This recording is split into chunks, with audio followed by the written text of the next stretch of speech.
Hello, welcome back our YouTube channel. നല്ലൊരു അടിപൊളി മീൻകറിയുടെ recipe ആയിട്ടാണ് വന്നേക്കുന്നത്. അതിലൊരു ജാറിലേക്ക് ഒരു 3 അല്ലി വെളുത്തുള്ളി എടുത്തിട്ടുണ്ട്.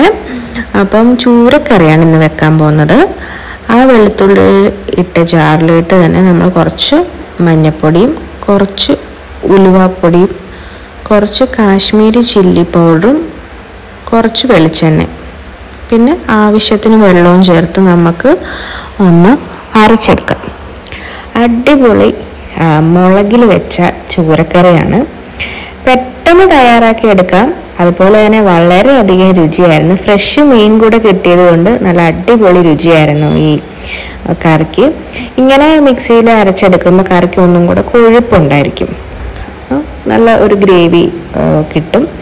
അപ്പം കുറച്ച് വെളിച്ചെണ്ണയും വെള്ളവും ഒഴിച്ച് നമുക്കിത് നല്ലോണം ഒന്ന് അരച്ചെടുക്കണം. ചൂര കഷ്ണങ്ങളാക്കി ഉപ്പും പുളിയും എല്ലാം ഇട്ട് അതൊരു ഭാഗത്തേക്ക് സെറ്റ് ചെയ്ത് നമുക്ക് വെച്ചിട്ടുണ്ട്. ഇപ്പോൾ അരപ്പും റെഡി ആയിട്ടുണ്ട്. ഇതാണ് നമ്മുടെ മീൻ. നല്ല ഫ്രഷ് മീനായിരുന്നു. ഇനി അതിലേക്ക് വേണ്ടത് കുറച്ച് ഇഞ്ചി, വെളുത്തുള്ളി, ചുമന്നുള്ളിയും കൂടെ ചതച്ചതും 2 പച്ചമുളക് അരിഞ്ഞതും ആവശ്യത്തിന് കറിവേപ്പില. പിന്നെ നമുക്ക് ചട്ടി ഒന്ന് ചൂടാക്കാൻ വെച്ചിട്ടുണ്ട്. ചൂടായി വരുമ്പോഴത്തേക്കും അതിലേക്ക് വെളിച്ചെണ്ണ ഒഴിക്കണം. വെളിച്ചെണ്ണ ഒന്ന് ചൂടാകണം. അപ്പോൾ വീഡിയോ ഇഷ്ടപ്പെട്ട എല്ലാവരും ലൈക്ക് ചെയ്യുക, ഷെയർ ചെയ്യുക, കമൻറ്റ് ചെയ്യുക, സബ്സ്ക്രൈബ് ചെയ്തെന്ന് നമ്മളെ സപ്പോർട്ട് ചെയ്യണം കേട്ടോ.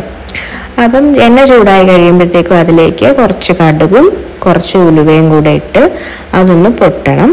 അത് പൊട്ടിക്കഴിയുമ്പോഴത്തേക്കും നമ്മുടെ ആ ചതച്ച് വെച്ചിരിക്കുന്ന അരിഞ്ഞു വെച്ചിരിക്കുന്ന ആ ഒരു സംഭവം ഉണ്ടല്ലോ, നമ്മുടെ ഉള്ളി, വെളുത്തുള്ളി, ഇഞ്ചിയൊക്കെ അതെല്ലാം കൂടി നല്ലോണം ഒന്ന് മൂപ്പിച്ചെടുക്കണം. ഈ സമയത്ത് നല്ല ഒരു സ്മെല്ല് വരും. നല്ല സ്മെല്ലാണ്. അപ്പം അതിനുശേഷം നമ്മുടെ അരപ്പ് നല്ലോണം ഒന്ന് മൂത്തതിന് ശേഷം നമ്മുടെ അരപ്പിട്ടൊന്ന് വരട്ടണം. ഈ സ്റ്റേജാണ് നമ്മുടെ കറിയുടെ കറക്റ്റ് ടേസ്റ്റ് ഉണ്ടാകുന്ന ഒരു ടൈമെന്നാണ് എനിക്ക് തോന്നിയിട്ടുള്ളത്. ഇത് നല്ലോണം വരട്ടിയെടുക്കുന്നതാണ് കറിക്ക് അത്രത്തോളം ടേസ്റ്റ് ഉണ്ടാകുന്നത്. നല്ല രീതിയിൽ പച്ചമണം മാറുന്നത് വരെ ആ ഒരു വെളിച്ചെണ്ണ തന്നെ എടുക്കണം. ആ ഒരു വെളിച്ചെണ്ണ തെളിയുന്നത് വരെ നമുക്ക് നല്ലോണം ഒന്ന് വരട്ടിയ പോലെ വരട്ടിയെടുക്കണം. നല്ലോണം ഒന്ന് മൂപ്പിച്ചെടുക്കണം. പച്ചമണമൊക്കെ മാറി അപ്പോൾ ആ എണ്ണ കുറേശ്ശെ തെളിഞ്ഞു വരും. അത് സിമ്പിളാണ് വെക്കാനായിട്ട്, പെട്ടെന്ന് ഉണ്ടാക്കിയെടുക്കാം. അതുപോലെ തന്നെ അടിപൊളി രുചിയായിരുന്നു. സിമ്പിളായിട്ട് ഉണ്ടാക്കാൻ പറ്റുന്ന നമ്മുടെ മുളക് കറി. നമ്മുടെ എണ്ണയൊക്കെ ഒന്ന് ചെറിയ രീതിയിൽ കണ്ടോ തെളിഞ്ഞു വരുന്നുണ്ട്. അപ്പോഴത്തേക്കും നമുക്ക് കുടംപുളി ഒന്ന് വെള്ളത്തിൽ കഴുകി വൃത്തിയാക്കി കുറച്ച് വെള്ളം ഒഴിച്ച് മാറ്റി വെച്ചിട്ടുണ്ടായിരുന്നു. അതും കൂടെ ഇതിലേക്ക് ഒഴിക്കാം. അതൊഴിച്ചതിന് ശേഷം ആവശ്യത്തിന് നമ്മുടെ അരപ്പ് കഴുകിയ ജാറുണ്ടല്ലോ, ആ ജാറിൽ അരപ്പ് നല്ലോണം കഴുകി ആ വെള്ളവും ആവശ്യത്തിന് കുറച്ച് വെള്ളവും പിന്നെ നമ്മുടെ ഉപ്പും ആവശ്യത്തിന് ഉപ്പും ഇട്ട് ഇത് ഒരു ഫസ്റ്റ് തിള വരുന്നവരെ വെക്കണം. അപ്പോൾ ഉപ്പ് ഇട്ട് നമുക്ക് നല്ലോണം ഒന്ന് മിക്സ് ചെയ്തിട്ട് ഉപ്പൊക്കെ പിടിപ്പിച്ച് നമുക്ക് കുറച്ച് നേരം ഒന്ന് അടച്ചൊന്നും വെക്കണ്ട, അല്ലാതെ തന്നെ പെട്ടെന്ന് തന്നെ തിളച്ച് വരുമല്ലോ. അപ്പോൾ ഒന്ന് തിള വരാൻ വേണ്ടി നമുക്ക് വെയിറ്റ് ചെയ്യണം.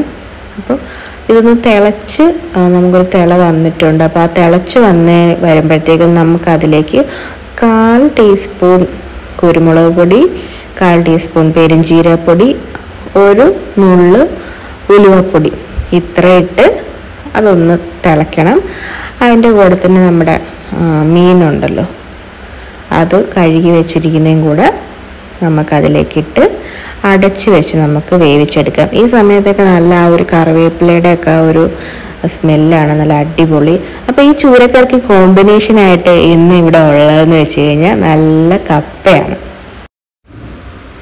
കപ്പയും ചോറും നമ്മുടെ അയല ഫ്രൈയും ഒക്കെയാണ് ഇവിടുത്തെ കോമ്പിനേഷൻ.